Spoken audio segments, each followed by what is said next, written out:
제가 사무엘하의 말씀의 하이라이트는 아마 6장이 아닐까 생각한다고 말씀드렸어요. 사무엘하 6장을 통해서 다윗이 법궤, 언약궤를 메고 예루살렘으로 들어오는 과정들을 우리가 함께 말씀을 나누면서 희생에 대한 말씀을 드렸습니다. 그래서 우리 세대가 희생과 헌신을 잘 못하는 세대의 말씀을 함께 잠깐 나누었죠. 여러분, 우리 안에 희생과 헌신이 있어야 됩니다. 하나님의 임재와 영광을 초청하는 데는 희생제물 외에는 다른 것이 없어요. 우리 삶에 진한 희생과 헌신의 자국이 있지 않고는 하나님의 나라가 임하지 않습니다. 그래서 다윗이 그가 하나님의 임재와 영광의 상징인 그 실제인 그 언약궤와 법궤를 그의 집으로 모시기 위해서, 새로운 수도 예루살렘으로 모시기 위해서, 그래서 그 예루살렘 가운데 법궤가 비로소 왔을 때 이 하나님의 나라가 이스라엘 땅 가운데 완벽하게 만들어지는 첫걸음이 시작이 된 거예요. 하나님의 나라, 하나님의 그 나라는 하나님의 임재와 영광인 그 언약궤, 법궤가 우리 가운데 그 중심 가운데 있을 때 그것이 시작되는 것입니다.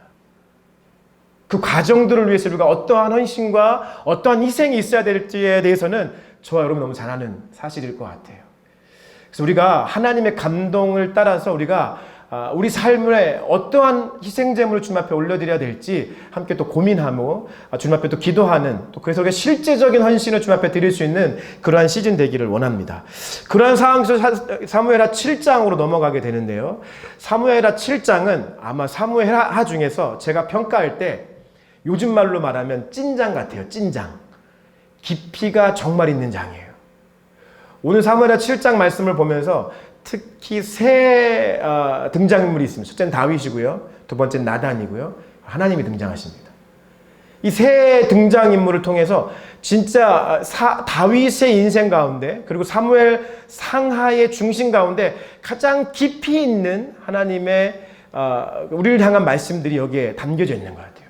그래서 오늘 이 말씀을 보면서 진짜 우리를 향한 하나님의 마음이 무엇인지를 좀 배울 수 있는, 알아나갈 수 있는 그런 말씀이 아닌가 생각이 듭니다. 여러분, 목사가 가장 기쁠 때가 언제인지 아세요? 목사가 가장 기쁠 때 성도들이 하나님께 무엇인가만 받기를 원하는 그런 신자들이, 그런 성도들이 하나님께 무언가 드리고자 하는 모습을 보이는 순간을 사실 목사는 가장 즐거워해요. 그 모습을 가장 사랑합니다.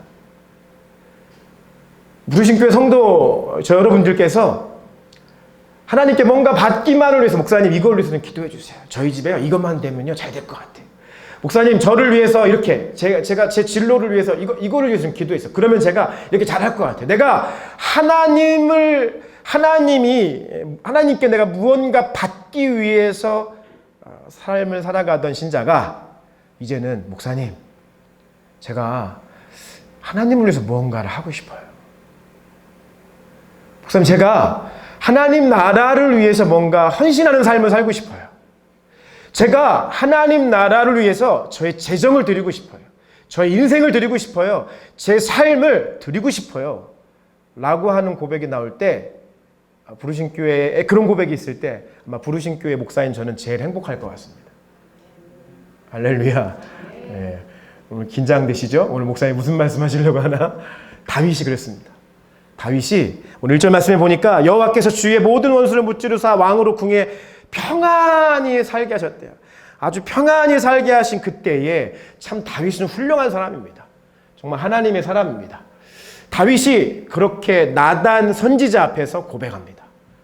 목사님 오늘날 치면 나단 선지자 앞에서 이렇게 고백합니다.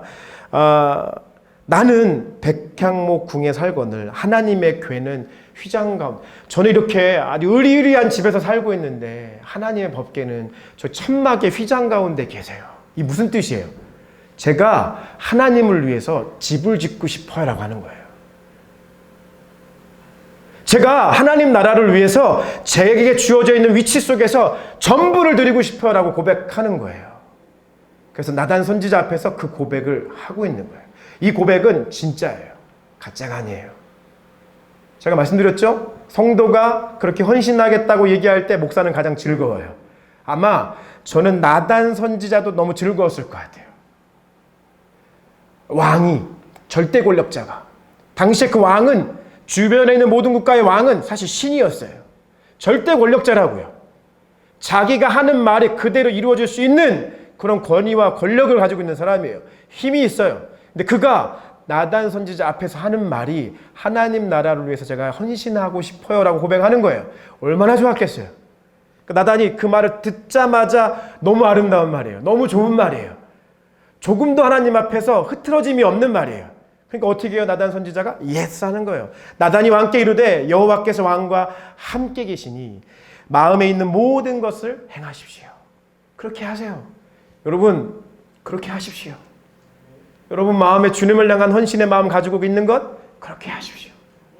네, 할렐루야. 네. 나단 선지자가 그렇게 고백했어요. 그리고 4절로 넘어갑니다. 4절부터 한번 읽어볼까요? 4절부터 7절 읽겠습니다. 시작.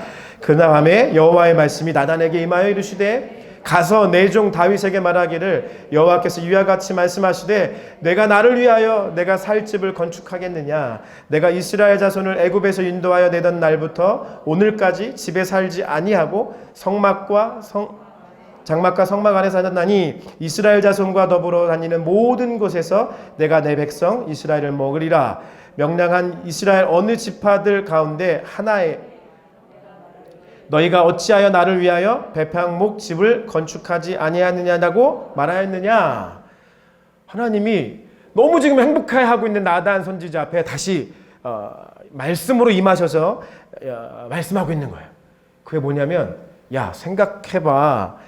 내가 너네들을 출애굽시키고 나서부터 지금까지 장막과 성막 안에 다녔다. 이게 무슨 뜻이냐면 좀 초라한 데 계셨다는 것이 아니라 장막과 성막은 뭐냐면 한 곳에 머물러 있는 곳이 아니었다는 거예요. 하나님이 말씀하시면 동편을 말씀하시면 동쪽으로, 서편을 말씀하시면 서편으로, 북쪽을 말씀하시면 북쪽으로, 다시 남쪽을 말씀하시면 다시 남쪽으로 하나님의 임재와 영광을 따라 하나님 이 장막과 성막은 계속해서 움직이는 무빙하는 템플이었어요. 한 곳에 그렇게 화려하게 지어져 있는 당시의 다른 나라의 우상을 섬기는 그 성전과 같지 않다는 거예요. 쉽게 말하면 뭐냐면 나 그거 필요 없어 라고 얘기하는 거예요. 지금 신났어요. 목사님은 성도들이 헌신한다니까.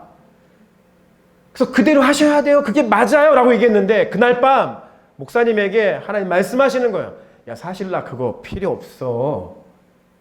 뭐예요? 하나님이 노 하시는 거예요. 여러분 저와 여러분 하나님 앞에 헌신하겠다고 얘기했는데 만약 하나님이 노라고 말씀하시면 여러분 어떻게 했어요? 내가 그렇게 전부를 들여서 하나님 앞에 헌신하겠다고 중심에서부터 말씀드린 것 같은데 하나님이 저와 여러분에게 노라고 말씀하시면 어떻게 하시겠어요? 8절부터 다시 한번 하나님의 마음을 또 보도록 하겠습니다. 시작. 그러므로 이제 내 종 다윗에게 이와 같이 말하라. 만군의 여호와께서 이와 같이 말씀하시기를 내가 너를 목장 곧 양을 따르는 데에서 데려다가 내 백성 이스라엘의 주권자로 삼고 내가 가는 모든 곳에서 내가 너와 함께 있어 내 모든 원수를 내 앞에서 멸하였은즉 땅에서 위대한 자들이 이름같이 내 이름을 위대하게 만들어 주리라. 내가 또 내 백성 이스라엘을 위하여 한 곳을 정하여 그를 심고 그를 거주하게 하고 다시 옮기지 못하게 하며 악한 종류의 전과 같이 그들을 해대하지 못하게 하여 전에 내가 사사에게 명령하여 내 백성 이스라엘을 다스리던 때와 같지 아니하게 너를 모든 원수에게서 벗어나 편히 쉬게 하리라. 여호와가 또 내게 이르노니 여호와가 너를 위하여 집을 짓고 내 수완이 차서 내 조상들과 함께 누울 때에 내가 내 몸에서 날 내 씨를 내 뒤에서 그의 나라를 견고하게 하리라. 그는 내 이름을 위하여 집을 건축할 것이요 나는 그의 나라 왕위를 영원히 건축하게 하리라. 나는 그에게 아버지가 되고 그는 내게 아들이 되리니 그가 만일 죄를 범하면 내가 사람의 매와 인생의 채찍으로 징계하려니와 내가 내 앞에서 물러나게 한 사울에게서 내 은총을 빼앗은 것처럼 그에게서 빼앗지는 아니하리라. 내 집과 내 나라가 내 앞에서 영원히 보존되고 내 왕위가 영원히 견고하리라 하셨다 하라. 아멘. 하나님이 자기를 위해서 헌신하겠다고 하는 다윗을 향해서 노라고 말씀하시면서 오늘 거꾸로 얘기하고 계세요. 뭐라고 말씀하시냐면 네가 나를 위해서 집을 짓겠다고 하는데 no, 내가 너를 위해서 집을 지을 거야 라고 말씀하시는 거예요. 잘 생각해 보세요. 지금 다윗이 내가 하나님을 위해서 집을 지을게요 라고 말씀하시는데 하나님이 no, 아니야, 내가 너를 위해서 집을 지을 거야 라고 말씀하시면서 다윗은 눈에 보이는 집을 지어주겠다고 하나님께 헌신했는데 하나님은 다윗에게 눈에 보이지 않는 너의 자손들을 통해서 대대의 이를 구원의 집을 이루게 하시겠다고 지금 약속하고 계신 거예요. 이것은 결국 예수 그리스도를 결국 상징하게 되는 것인데 다윗은 그런 이해가 아직까지는 없어요. 그런 상황에서 나단 선지자가 왕에게 다윗에게 나아가서 다윗에게 이것을 그대로 전해주고 있습니다. 여러분, 우리가 하나님 앞에 헌신할 때는요, 우리의 기도가 달라지셔야 됩니다. 우리가 하나님 나라를 위해서 헌신하겠다고 할 때는 하나님, 내가 하나님을 위해서 이것을 헌신할게요. 아니면 하나님, 내가 하나님을 위해서 무엇을 헌신할까요? 라고 하는 것이 우리가 기본적으로 우리가 알고 있는 헌신과 우리 삶의 주님을 향한 내 삶의 어떠한 드림이 거기에 있다고 생각합니다. 근데 오늘 우리에게 하나님께서는 특별히 다윗에게 그것을 가르쳐 주시고 계시는데 진짜 헌신이 뭔지, 진짜 하나님 나라를 이루는 방법이 무엇인지를 가르쳐 주시는 건데 그것은 네가 원하는 또 네가 할 수 있는 하나님 나라가 아니라 내가 원하는 하나님 나라, 내가 이룰 하나님 나라에 주목하라고 말하는 거예요. 우리가 우리 교회 안에서 새로운 시즌 속에서 하나님 나라를 위한 새로운 사역들을 준비합니다. 그것이 주님 앞에 우리가 좀 구하면서 기도해야 되는 시즌을 여러분에게 말씀드립니다. 우리 완신 권사님의 정직한 고백처럼 저는 아직 기도를 잘 하지 못했는데 하고 계신 분 계시다면 오늘부터 기도하셔야 돼요. 우리 교회 안에서 하나님이 새로운 시즌을 이끌어 가시면서 새로운 시즌에 맞는 하나님의 나라를 우리 가운데 이루실 거예요. 근데 여전히 우리의 기도가 하나님, 내가 하나님을 위해서 하나님 나라를 이루기 위해서 무엇을 할까요? 라고 하는 기도의 방향으로 정해져 있다는 거예요. 그게 아니라 하나님 우리에게 원하시는 것이 하나님의 나라, 나의 나라를 내가 어떻게, 어떤 방법으로, 어떤 마음으로 이루기를 원하는지 너희들이 좀 관심을 가지라고 말씀하는 거예요. 그래서 진짜 중보기도의 중심 가운데 들어가시는 그분들의 기도는, 진짜 중보기도자는 자기의 마음을 가지고 기도하지 않아요. 하나님 아버지의 마음을 먼저 물어요. 부르신 교회를 향한 하나님 아버지의 마음을 물어요. 나의 가정을 향한 하나님 아버지의 마음을 먼저 여쭈어요. 이 지역과 이 도시를 향한 주님의 마음을 먼저 묻는 거예요. 이 나라와 이 민족을 향한 주님의 마음을 먼저 묻는 거예요. 그리고 하나님께서 어떻게 나의 가정 가운데 일하시길 원하시는지, 하나님이 어떻게 우리 부르신 교회 가운데 역사하시길 원하시는지, 이 지역과 이 나라 민족 가운데 어떻게 하나님이 하나님 나라를 이루시길 원하시는지 그것에 관심을 가지셔야 돼요. 그게 진짜 중보기도자예요. 그런 자들이 드려지는 예배가 진짜 예배예요. 근데 우리는 자꾸 순수한 마음에서 내가 할 수 있는 거, 내가 해야 되는 거, 내가 해서 이룰 수 있는 하나님 나라에 더 많은 관심을 가져요. 저는 다윗의 위대함이, 다윗이 왜 진짜 그 마음의 중심이 합당했다고 생각하는 이유가 뭐냐면, 다윗이 주님 앞에 나단 선지자를 통해서 그 얘기를 듣고 난 다음에 25절부터 그렇게 주님 앞에 무릎 꿇고 고백하기 시작합니다. 25절로 한번 쭉 넘어갈게요. 18절부터 볼게요. 18절에서 다윗이 뭐라고 고백하는지 볼게요. 시작.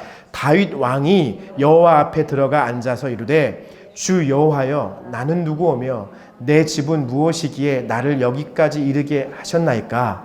주 여호와여, 주께서 이것을 오히려 적게 여기시고 또 종의 집에 있을 먼 장래 일까지도 말씀하셨나이다.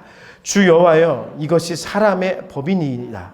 주 여호와는 주의 종을 아시오니 다윗이 다시 주께 무슨 말씀을 하오리까? 주의 말씀으로 말미암아 주의 뜻대로 이 모든 큰 일을 행하사 주의 종에게 알게 하셨나이다. 그런즉 주 여호와여, 이러므로 주는 위대하시니 이는 우리 귀로 들은 대로는 주와 같은 이가 없고 주 외에는 신이 없음이니이다. 아멘. 다윗이 왕으로 올라가기까지 얼마나 많은 일을 겪었습니까? 그 위에 올라가기까지, 그 절대 권력자의 위에 오르기까지 얼마나 많은 시간과 세월을 보냈습니까? 근데 그가 그런 절대 권력의 자리에 올라가서 모든 것이 태평하고 모든 것이 좋을 때 내가 하나님을 위해서, 하나님 나라를 위해서 이런 일을 해야, 무슨 일을 할까라고 고백하며 나아갔을 때 주님이 노라고 하시니까 절대 권력자로 올라갔던 그가, 저는 이 말씀이 너무 좋아요. 여호와 앞에 들어가 앉아서 꿇어 앉았다는 거예요. 그 높은 데까지 올라가기까지의 그 시간들 속에서 하나님이 주신 유업과 하나님이 주신 복을 누리고 있는 그때에 다윗이 노라고 하는 하나님 말씀을 듣고 난 다음에 그 자리에서 그대로 꿇어 앉아서 다시 한번 하나님의 마음을 구하고 있는 다윗의 모습을 봐요. 우리에게 필요한 모습이 이거예요. 지금 저와 여러분 부르신 교회 안에 우리에게 필요한 것은 이거예요. 골방에서 예배하는 자리에서 꿇어 엎드리셔야 돼요. 다시 한번 주님의 뜻을 구하셔야 돼요. 내가 어느 방향으로 나아가야 될지 혹시 이미 결정한 것이 있다 할지라도 다시 한번 주님의 임재 앞에, 골방 앞에 나아가 꿇어 엎드려 주님이 원하시는 뜻이 무엇인지, 주님이 원하시는 방향이 무엇인지를 묻고 나아가셔야 돼요. 제가 우리 부르신 교회 사역의 방향을 정하는데 지금 몇 주째 제가 고민하는지 모르겠어요. 오늘 우리 찬양팀 그동안 사실 강남에 있을 때부터 지금까지 이렇게 해온 찬양팀의 마지막 순서였습니다. 박수 한번, 그동안 수고했다고 우리 찬양팀 박수 한번 하겠습니다. 네. 앞으로 몇 주 동안 찬양팀 없습니다. 다시 우리가 제로 베이스에 들어가서 하나님의 뜻을 물어야 돼요. 그동안 이렇게 중보기도자로 또 어떤 모습으로, 어떤 이렇게 눈에 보이든 보이지 않았든 우리 부르신 교회 안에 있었던 모든 사역의 틈들은 다 클로즈입니다. 다시 주님 앞에 꿇어 엎드려 다시 주님의 뜻을 묻는 시간이 필요해요. 목사인 저도 앞으로 저를 통해서 하나님이 우리 교회 안에 또 하나님이 어떠한 일을 행하실지에 대해서 다시 한번 우린 다윗의 마음으로, 28절의 마음으로 여호와 앞에 들어가 앉아서 주님 앞에 묻는 시간이 필요합니다. 그리고 진지하게 다시 한번 주님 앞에 머무르며 나아가는 시간이 여러분 앞에, 저 앞에 이런 시간이 반드시 있기를 예수님 이름으로 축복합니다. 그래서 저도 한 주간 더 주님 앞에 머무르며 기도하려고 해요. 그리고 다음 주부터 우리 교회 안에서 사역에 대한 그 지원서를 여러분에 드릴 거예요. 여러분들이 그 사역 지원서에 있는 내용들을 가지고 기도하시면서 부흥회도 드리시고, 그래서 하나님 음성도 들으시고, 철저하게 주님께서 나를 향해서 어떠한 마음을 갖고 계신지, 우리 부르신 교회를 향한 주님의 마음이 무엇인지 계속해서 물어나가시면서 그것에 발런티어로, 여러분 스스로의 결정과 스스로의 발런티어하는 마음으로 체크하시고 사역 지원서를 내세요. 거기에는 무엇이 동반됩니까? 여러분의 희생이 동반되는 것입니다. 여러분이 그것을 결정했다면 여호와 앞에 나아가 들어가 앉아서 꿇어 주님의 음성 가운데 나아가서 그것을 결정하셨다면, 그것을 선택하셨다면 그 선택한 대가를 치르셔야 됩니다. 그 대가를 치르시기 위해서 우리는 잠시 몇 주간 우리 교회 전체 모든 사람들이 하나님 앞에 꿇어 엎드리는 시간을 예수님의 이름으로 선포합니다. 할렐루야. 그렇게 나아갈 때, 꿇어 엎드려 주님 앞에 나아갈 때 내가 하나님을 위해서 무언가 하는 기도가 아니라 하나님께서 이 땅을 위해서 무언가 하시기를 원하는 마음으로 기도하는 기도의 패턴이 바뀌게 될 줄 믿습니다. 저와 여러분의 기도가 그렇게 바뀌게 될 것입니다. 다윗이 그렇게 꿇어 엎드렸을 때 하나님이 주신 말씀이 있어요. 그 말씀이 시편 2편입니다. 우리 한번 시편 2편을 한번 성경을 가지고 계시다면 시편 2편으로 한번 넘어가서 함께 말씀을 한번 보도록 하겠습니다. 시편 2편에 함께 읽겠습니다. 시편 2편 시작. 어찌하여 이방 나라들이 분노하며 민족들이 헛된 일을 꾸미는가. 세상의 군왕들이 나서며 관원들이 서로 꾀하며 여호와 그의 기름 부음 받은 자를 대적하며 우리가 그들의 맨 것을 끊고 그의 결박을 벗어버리자 하는도다. 하늘에 계신 이가 웃으시며 주께서 그들을 비웃으시리로다. 그때 분을 바라며 진노하사 그들을 놀라게 하여 이르시기를 내가 나의 왕을 내 거룩한 산 시온에 세웠다 하시리로다. 내가 여호와의 명령을 전하노라. 여호와께서 내게 이르시되 너는 내 아들이라. 오늘 내가 너를 낳았도다. 내게 구하라. 내가 이방 나라를 내 유업으로 주리니 내 소유가 땅끝까지 이르리로다. 내가 철장으로 그들을 깨트리며 질그릇같이 부수리라 하시도다.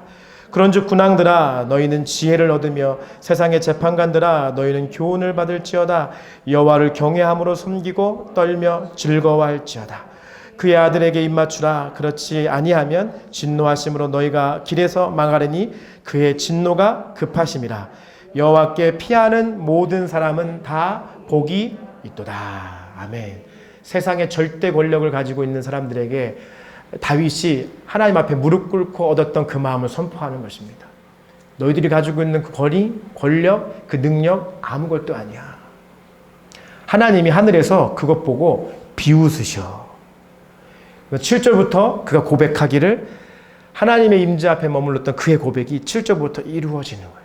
그 하나님이 주시는 그 마음으로 주님께서 말씀해 주시는 거예요. 내게 구하라. 내가 이방 나라를 내 유업으로 주리니 내 소유가 땅끝까지 이르리로다.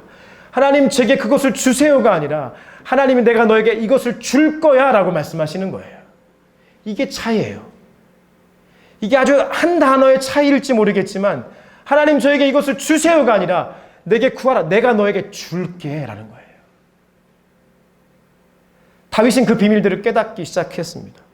그래서 하나님 앞에, 하나님의 임재 앞에 머무르는 것을 즐거워하기 시작했습니다. 그래서 우리가 알고 있는 그 위대한 다윗의 장막이 탄생하는 것입니다. 그래서 그 가운데서 하나님을 누리고 하나님의 전략을 받고 내가 무언가 행동하려고 할 때 행동하지 말라고 하는 주님의 음성 가운데 거하게 되는 거예요. 그래서 사무엘하 7장 말씀이 저는 정말 찐장 같아요. 정말 깊이 있는 장이에요. 하나님 아버지의 마음이 녹아져 있는 장이에요. 우리가 저와 여러분이 오늘 7장 앞에서 하나님이 원하시는 마음이 무엇인지를 깨닫기를 원합니다. 우리 공동체가 깨닫기를 원합니다. 그래서 앞으로 6월 한 달이 될 것 같아요. 한 달 전체가 될 것 같아요. 그동안 중보기도로 세워주셨던 분들 너무 감사합니다. 그 기도를 멈추라는 뜻이 아닙니다.